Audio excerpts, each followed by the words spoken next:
বৰ্তমান কংগ্ৰেছ দলৰ অসমৰ সভাপতি হিচাপে নিযুক্তি লাভ কৰা গৌৰৱ গগৈ ডাঙৰীয়াৰ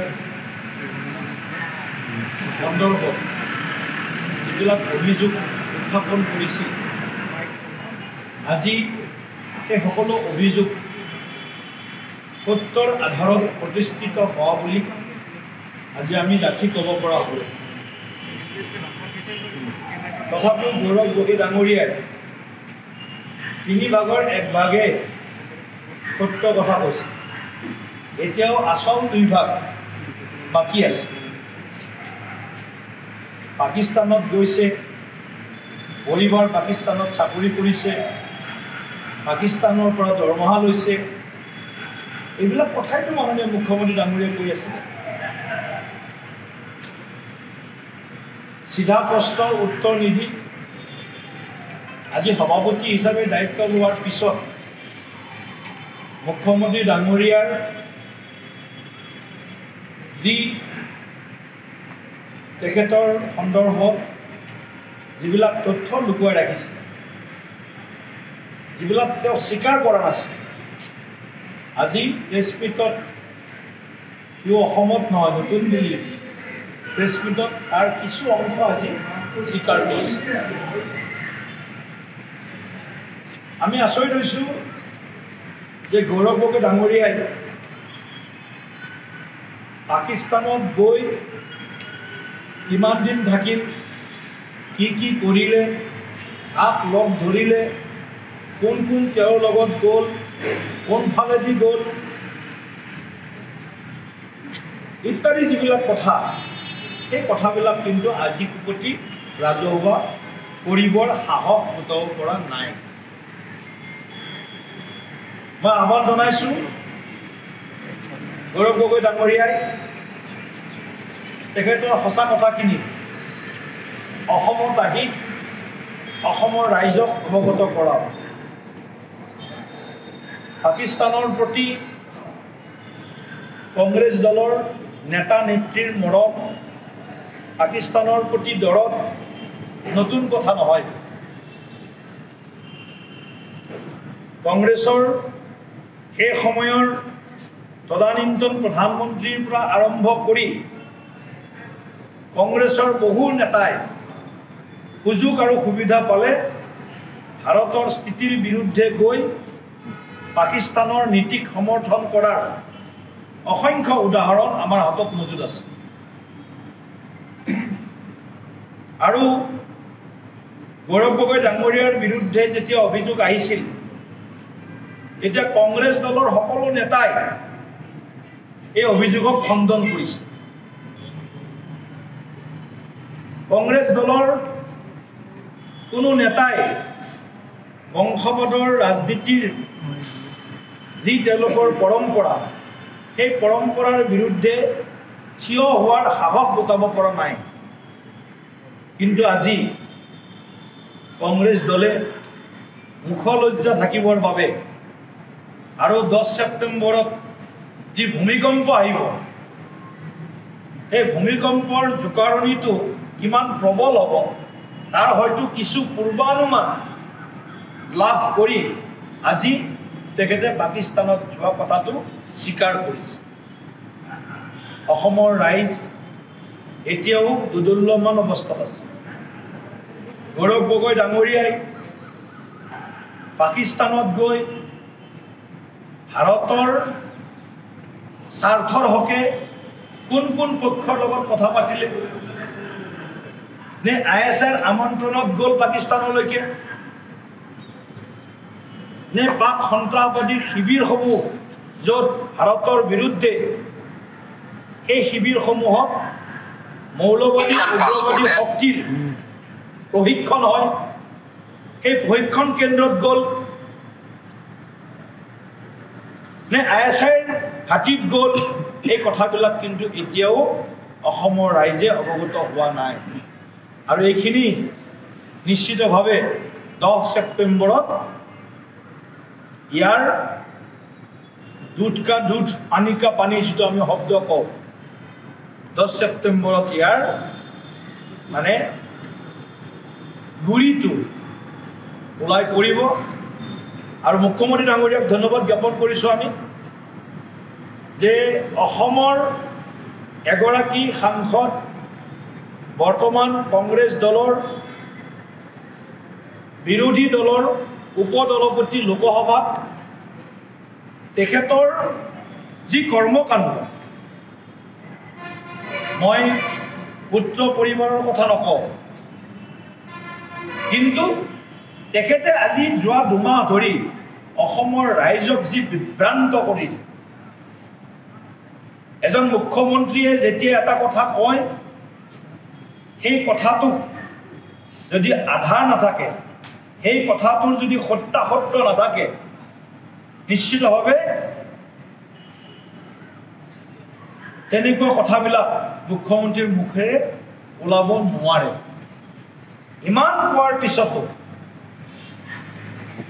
গৌৰৱ গগৈ ডাঙৰীয়া মৌন আছিল চালে বেৰে কোবাই উল্টা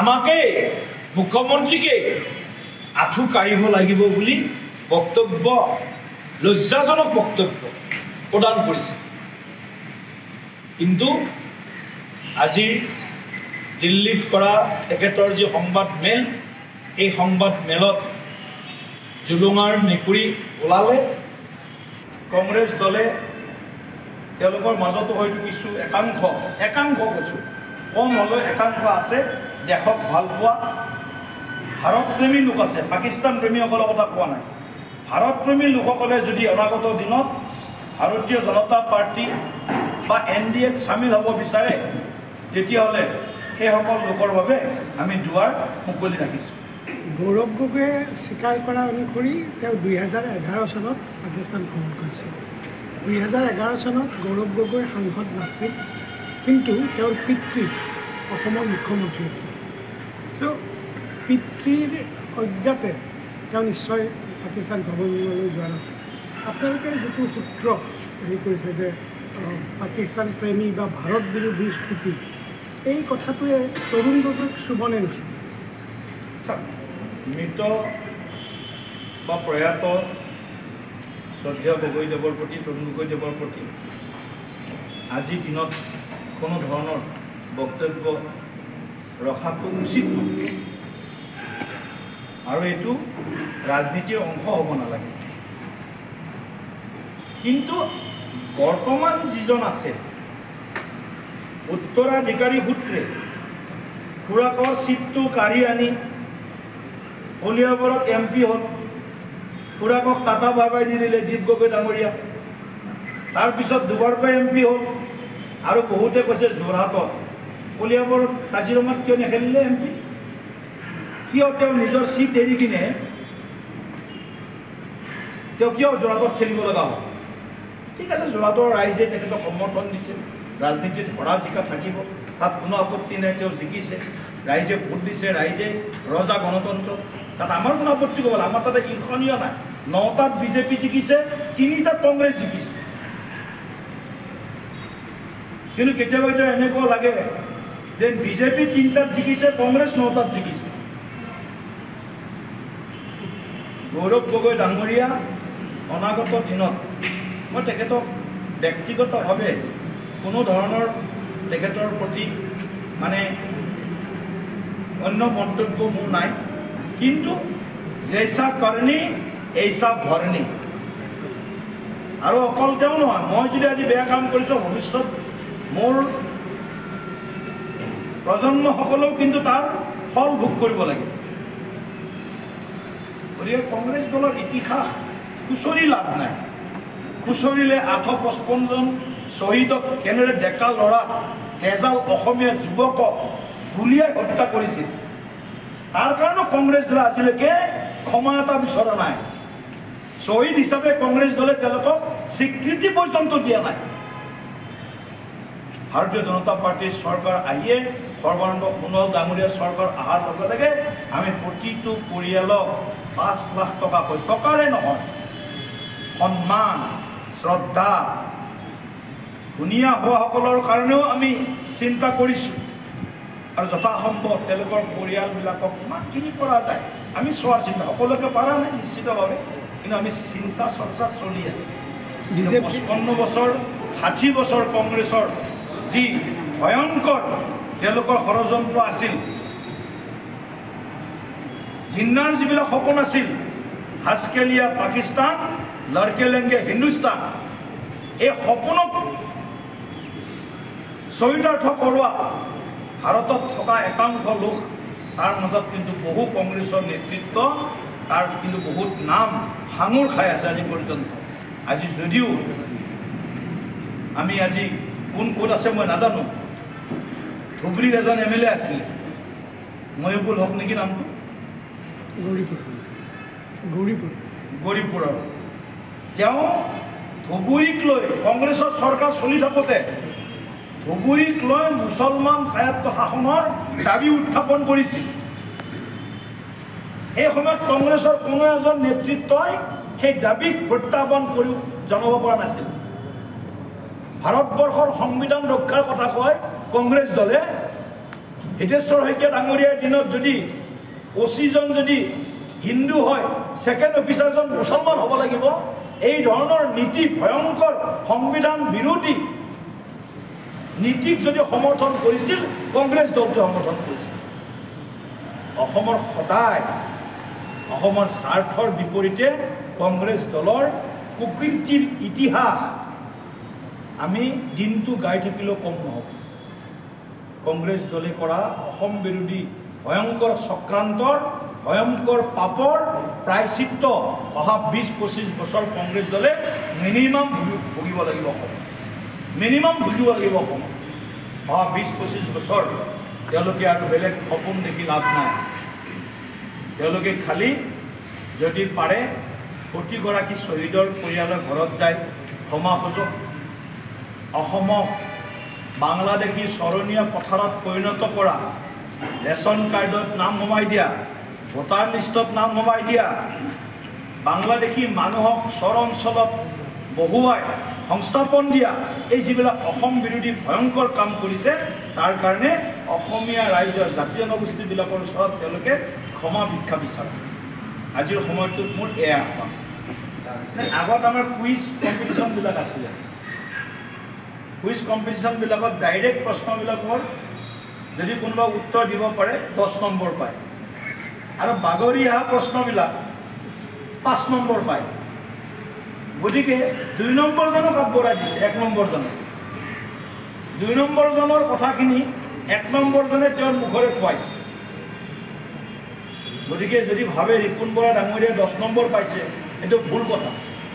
ৰিপুণ বৰা ডাঙৰীয়া 5 নম্বৰহে পাইছে, 50%হে পাইছে। 50% কিন্তু যদি তেওঁ ক্ৰেডিট বুলি ভাবে যে 50% মোৰ ক্ৰেডিট, মই আগতে কৈছোঁ। আৰু গৌৰৱ গগৈ ডাঙৰীয়াৰ ওচৰ চপাৰ যিটো প্ৰতিযোগিতা কেইজনমানৰ পিতা পুত্ৰৰ মাজত চলিছে, 65 বছৰীয়া বা 60 বছৰীয়া ৰিপুণ বৰা ডাঙৰীয়া 67 বছৰীয়া 68 বছৰীয়া, আৰু এইফালে 45-47 বছৰীয়া গৌৰৱ গগৈ ডাঙৰীয়া। পিতৃৰ পৰা পুত্ৰ শিকিব লাগে। এতিয়া ওলোটা হৈছে, কাল মানে কলিকাল, হৰিণাই চেলেকে বাঘৰ গাল, এনেকুৱা হৈছে। পুত্ৰ শিকাব লগা হৈছে পিতৃক, আৰু তেওঁৱে দাবী কৰে পিতৃৰ আশীৰ্বাদত মই ৰাজনীতি কৰি আছোঁ। আৰু সেই পিতৃতুল্য ব্যক্তিক বলিৰ কথা সজাবৰ কাৰণে সন্মুখলৈ আগবঢ়াই দিয়ে। এয়া ভয়ানক ৰাজনৈতিক চক্ৰান্ত ৰিপুণ বৰা ডাঙৰীয়া হয়তো বুজি পোৱা নাই। আজিৰ মুহূৰ্তত মোৰ এইখিনিয়ে বক্তব্য।